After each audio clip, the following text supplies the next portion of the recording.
What happens when a judge tries to humiliate a black woman? And what if that woman gives him a lesson he will never forget? The battle that started with contempt will end up challenging everything he thought he knew. The courtroom was filled with tension, but not in the way one would expect in a place of justice. The air felt heavy, as if everything that had accumulated in that room was waiting to explode at any moment. At the center of it all, Clara, a woman with dark skin and a serene gaze, stood firm, facing a trial that not only pointed to her, but also exposed the structure of a system that still breathed the poison of prejudice. The judge, a man with a deep voice and cold gaze, began to speak, but his tone was not one of justice. It was one of disdain. There was something in the way he proceeded, something that made him different from others, something he clearly wasn't willing to hide: his racism. "Mrs. Clara," he began with a forced smile, "do you really believe you have anything valuable to contribute to this case? Or are you simply a woman who goes along with those who always expect others to do the work for them?" The room fell silent, the murmurs barely perceptible. The judge, confident in himself, looked toward the audience, seeking the complicity of approving glances. Mrs. Clara, her hands firmly clasped together, showed not even a hint of fear.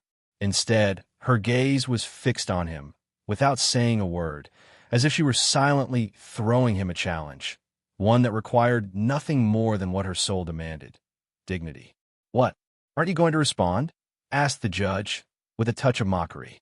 But Clara, in her infinite calm, finally spoke. "My answer is in my presence, sir." The room fell into absolute silence, as the judge adjusted himself in his chair, beginning to realize that perhaps he was not dealing with someone he could control with the same tactics he used with others. And so, what had begun as an attempt at humiliation soon became something the judge could not have foreseen. The judge, noticing Clara's serenity, felt a pang of frustration that pushed him to go further in his attempt to crush her. His forced smile completely vanished, replaced by a hard, contemptuous gaze. Suddenly, the room, which had been silent before, began to feel like a pressure cooker ready to explode. "Well, how brave," the judge said, letting the weight of his voice fall as if it were a sentence. "A woman who probably has never had more than a couple of cents in her life, who's never had the education or decency to be in this place. What does she think she's capable of? Does she hope this court will listen to her complaints without thinking she doesn't even have the right to be here?"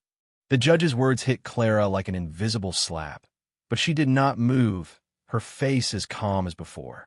Some in the room felt the heat of the accumulated tension, while others shrank in their seats, embarrassed by the blatant injustice unfolding before their eyes. Clara knew what it was to face racism in its various forms.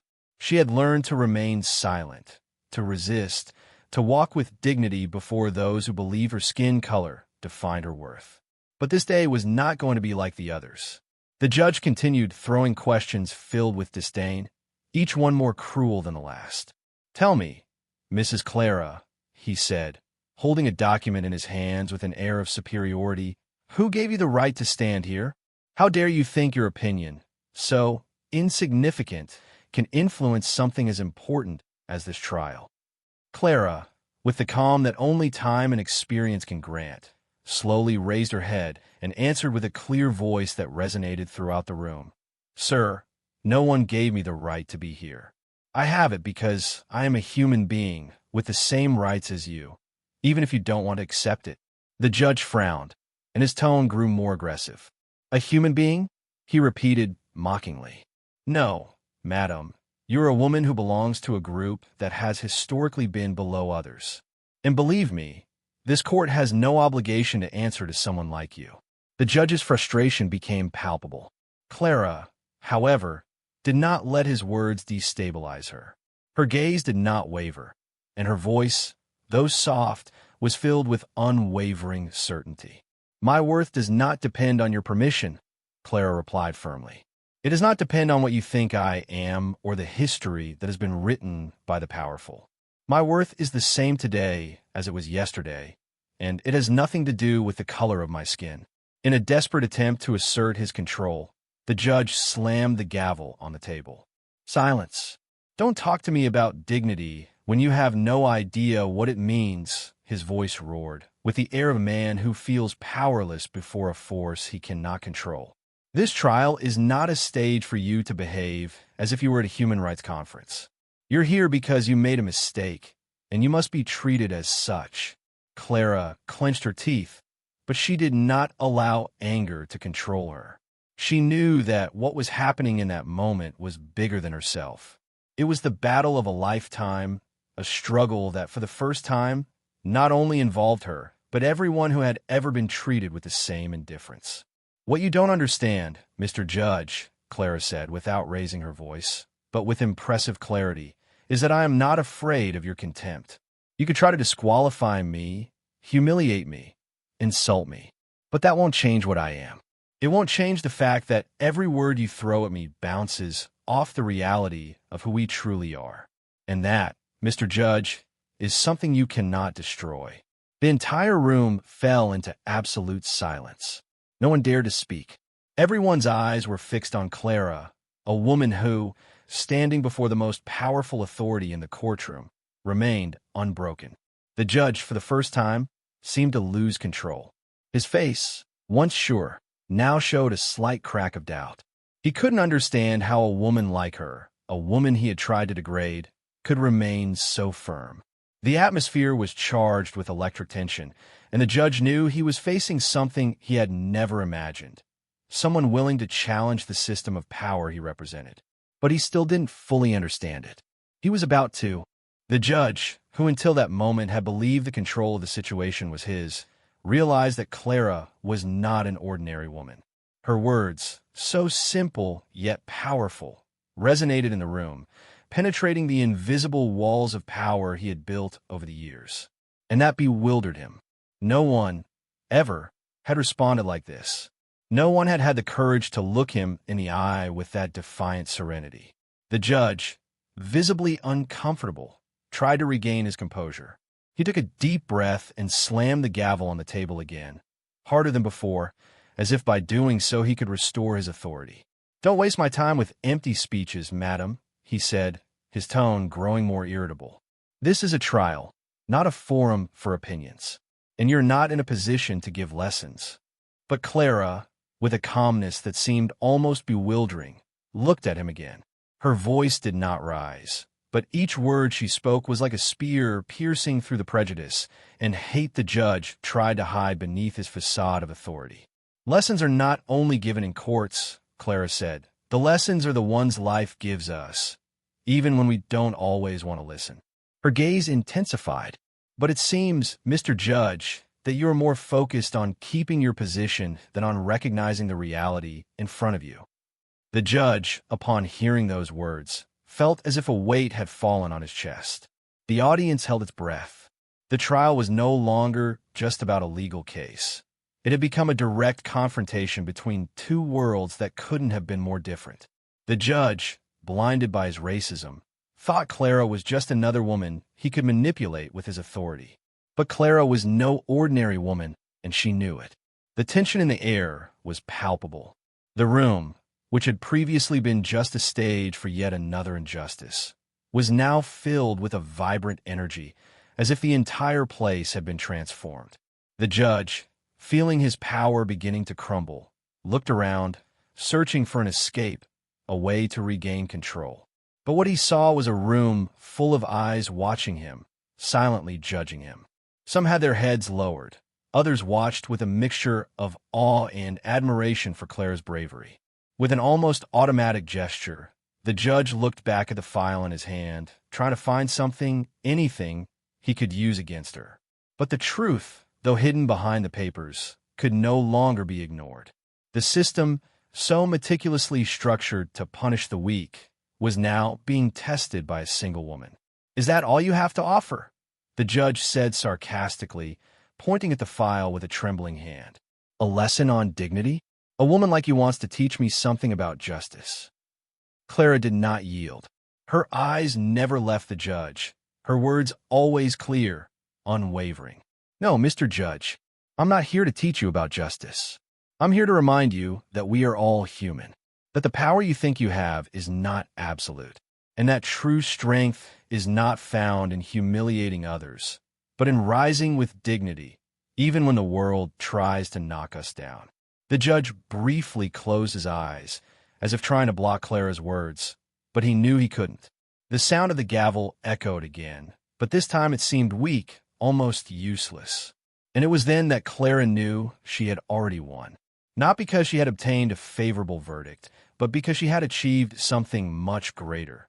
She had exposed the fragility of a structure that, until that moment, had seemed invincible. And as the judge tried to maintain his composure, Clara, with her posture upright and her eyes full of silent determination, understood that she had started something that could not be stopped. The unjust system that had caused so much harm was beginning to crack, and although it wasn't yet visible, the transformation had begun. Clara slowly stood up, without hurrying, and before leaving the room, her final words hung in the air like an irrefutable truth. Every time a person faces injustice with dignity, a crack opens in the system, and that crack, sooner or later, will bring it down. The judge, now with a reddened face and a slightly trembling soul, stared at his gavel, as if waiting for that small object to restore his dominion. But it was too late. The lesson Clara had imparted was something he would never forget, even though he could never fully comprehend its meaning. Clara left the room without looking back, her firm steps echoing on the courtroom floor like a reverberating sound still lingering in the minds of those present. No one said a word, but the silence spoke volumes. The judge remained there, motionless, as if something heavy had fallen on his shoulders, something he could neither ignore nor rid himself of with a simple slam of the gavel. The following day, the headlines of the local newspapers began circulating. The news of what had happened in the courtroom spread quickly. Black woman challenges racist judge and exposes him to society. But what no one expected was what happened in the weeks that followed. The judge, known for his harshness and prejudice, was summoned by the Judicial Ethics Commission. For years, he had been a pillar of the system, respected for his apparent impartiality, but the seeds of doubt had already been planted. The press began investigating his history more thoroughly, uncovering cases where his racism had been evident, though not as explicit as it had been that day in court. The pressure on him grew like a storm on the horizon, imminent, inevitable. Days later, Clara received a letter. It wasn't from a friend or an acquaintance. It was an official letter from the Supreme Court Justice. It was opened at her home with some trepidation, but what they found was a surprise. The judge had been removed from his position, not because of a legal error in the trial, but for the inability to maintain impartiality and professional ethics in the exercise of his role. The decision was historic. But the most impressive thing wasn't the letter or even the sanction against the judge. What was most striking was what happened next, a palpable change in society. In the wake of this case, movements and protests began to emerge, demanding more transparency and a justice system free from discrimination. Human rights organizations and social collectives seized on the momentum of this event to demand reforms in the judicial system. And Clara's voice, a woman who had only sought to be heard, became a beacon of hope for many. Clara never sought fame or recognition. For her, the most important thing was the change in the system, in the minds of those who still thought that the color of a person's skin defined their worth. But, in the end, although her life didn't change in material terms, it did change forever in a much deeper sense. She had given a lesson that the judge would never forget, not only in his career, but in his own life. The humiliation he had tried to inflict on Clara, the one he tried to reduce her to as someone undeserving of respect, was the very same humiliation that ended up reflecting back on him. A man who believed himself superior ended up being a victim of his own arrogance, and the system he believed invulnerable began to show its cracks, one by one.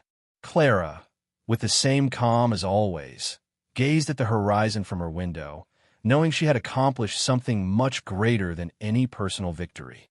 She had started a transformation that, though small at the beginning, would lead an entire generation to question the power structures that had so long oppressed those who, like her, only sought to be treated with dignity. And as the world changed, Clara continued walking with the same quiet strength that had brought her there. Because sometimes the truest lessons are not taught with words, but through acts of courage.